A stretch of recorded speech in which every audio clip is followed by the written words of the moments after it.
ಇಡೀ ರಾಜ್ಯದಲ್ಲಿ 28ಕ್ಕೂ ಹೆಚ್ಚು ಜಿಲ್ಲೆಗಳಲ್ಲಿ ಮಳೆಯ ಅಭಾವದಿಂದ ಬರಪೀಡಿತ ಪ್ರದೇಶ ಅಂತೇಳಿ ಘೋಷಣೆ ಮಾಡುವಂಥ ಪರಿಸ್ಥಿತಿಯಲ್ಲಿ ಇವತ್ತು ರಾಜ್ಯ ಇದೆ. ಭಾರತೀಯ ಜನತಾ ಪಾರ್ಟಿ ನೇತೃತ್ವದಲ್ಲಿ 7 ತಂಡಗಳನ್ನು ನಾವು ಮಾಡಿದ್ವಿ. ನಮ್ಮೆಲ್ಲ ಪಕ್ಷದ ಮುಖಂಡರು ರಾಜ್ಯದ ಬೇರೆ ಬೇರೆ ಜಿಲ್ಲೆಗಳಲ್ಲೂ ಕೂಡ ಬರ ಅಧ್ಯಯನಕ್ಕೆ ಪ್ರವಾಸವನ್ನು ಕೂಡ ಮಾಡಿದ್ರು. ನಾನಿವತ್ತು ನಮ್ಮೆಲ್ಲ ಶಾಸಕರು ಪಕ್ಷದ ಹಿರಿಯ ಮುಖಂಡರ ಜೊತೆಯಲ್ಲಿ ತುಮಕೂರು, ಮಧುಗಿರಿ, ನೆಲಮಂಗಲ ಈ ಭಾಗದಲ್ಲಿ ಗ್ರಾಮಗಳಿಗೆ ಭೇಟಿಯನ್ನು ಕೊಡ್ತಾ ಇದ್ದೇವೆ, ಹೊಲಕ್ಕೆ ಭೇಟಿಯನ್ನು ನೀಡ್ತಾ ಇದ್ದೇವೆ. ರೈತರನ್ನ ಮಾತನಾಡಿಸಿ ವಾಸ್ತವಿಕ ಸತ್ಯವನ್ನ ಅರ್ಥ ಮಾಡಿಕೊಳ್ಳುವಂಥ ಒಂದು ಪ್ರಯತ್ನ ನಾವು ಮಾಡ್ತಾ ಇದ್ದೇವೆ.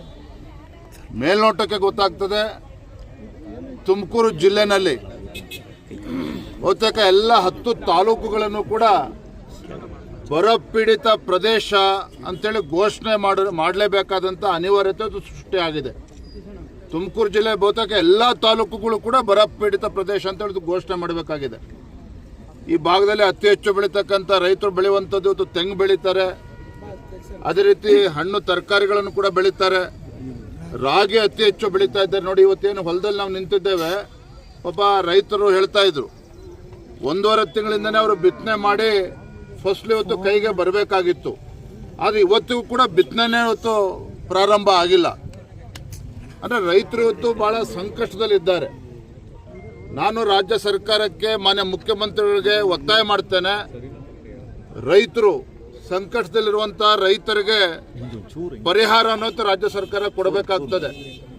ಇಡೀ ರಾಜ್ಯದಲ್ಲಿ ಯಾವ ರೀತಿ ಪರಿಸ್ಥಿತಿ ನಿರ್ಮಾಣ ಆಗಿದೆ ಅಂತ ಹೇಳಿದ್ರೆ, ರಾಜ್ಯ ಸರ್ಕಾರ ತತ್ಕ್ಷಣ 10,000 ಕೋಟಿ ರೂಪಾಯಿಗಳನ್ನು ಬಿಡುಗಡೆ ಮಾಡಬೇಕಾಗ್ತದೆ. ಕೇಂದ್ರ ಸರ್ಕಾರಕ್ಕೆ ಪತ್ರ ಬರೆದು ಕೈ ಕಟ್ಕೊಂಡು ಕೂತ್ರೆ ಸಾಕಾಗೋದಿಲ್ಲ. ರಾಜ್ಯ ಸರ್ಕಾರ ತತ್ಕ್ಷಣ 10,000 ಕೋಟಿ ಬಿಡುಗಡೆ ಮಾಡಬೇಕಾಗ್ತದೆ. ರೈತರ ಪರಿಸ್ಥಿತಿ ಎಲ್ಲಿಗೆ ಬಂದಿದೆ ಅಂತ ಹೇಳಿದ್ರೆ, ಫಸಲ್ ವಿಮಾ ಯೋಜನೆ ಇನ್ಶೂರೆನ್ಸ್ಗೆ ಹಣ ಕಟ್ಟೋದಕ್ಕೂ ಕೂಡ ಸಾಧ್ಯ ಆಗೋದಿಲ್ಲ. ಆ ಇನ್ಶೂರೆನ್ಸ್ ದುಡ್ಡನ್ನು ಕಟ್ಟುವಂಥ ಪರಿಸ್ಥಿತಿಯಲ್ಲೂ ಕೂಡ ರೈತರಿಲ್ಲ. ಹಾಗಾಗಿ ರೈತರು ಏನು ಬೆಳೆ ವಿಮೆಗೆ ಹಣವನ್ನು ಕಟ್ಟಬೇಕಾಗ್ತದೆ, ಅವರ ಬಾಪ್ತನ್ನ ಅದನ್ನು ರಾಜ್ಯ ಸರ್ಕಾರವೇ ಭರಿಸಬೇಕಾಗ್ತದೆ. ಅಂದರೆ ಪ್ರತಿ ತಾಲೂಕಿಗೆ, ತುಮಕೂರು ಜಿಲ್ಲೆಗೆ ಸೀಮಿತವಾಗಿ ಮಾತನಾಡೋದಾದರೆ, ಪ್ರತಿ ತಾಲೂಕಿಗೆ ಕನಿಷ್ಠ 50 ಲಕ್ಷ ರೂಪಾಯಿಗಳನ್ನು ರಾಜ್ಯ ಸರ್ಕಾರ ಬಿಡುಗಡೆ ಮಾಡಬೇಕಾಗ್ತದೆ. ಯಾವುದಕ್ಕೆ ಅಂತ ಹೇಳಿದ್ರೆ, ರೈತರು ತಮ್ಮ ಪಾಲಿನ ಬೆಳೆ ವಿಮೆಯನ್ನು ಕಟ್ಟಬೇಕಾಗುತ್ತೆ, ಅದರ ಬಾಬ್ತು ಕನಿಷ್ಠ 50 ಲಕ್ಷ ರೂಪಾಯಿ ಕಟ್ಟಬೇಕಾಗ್ತದೆ. ಮೂರನೇದಾಗಿ ಇವತ್ತು ಕುಡಿಯೋ ನೀರಿನ ಹಾಹಾಕಾರ, ಇವಾಗಲೇ ಅಂತ ಪರಿಸ್ಥಿತಿ ಇದೆ.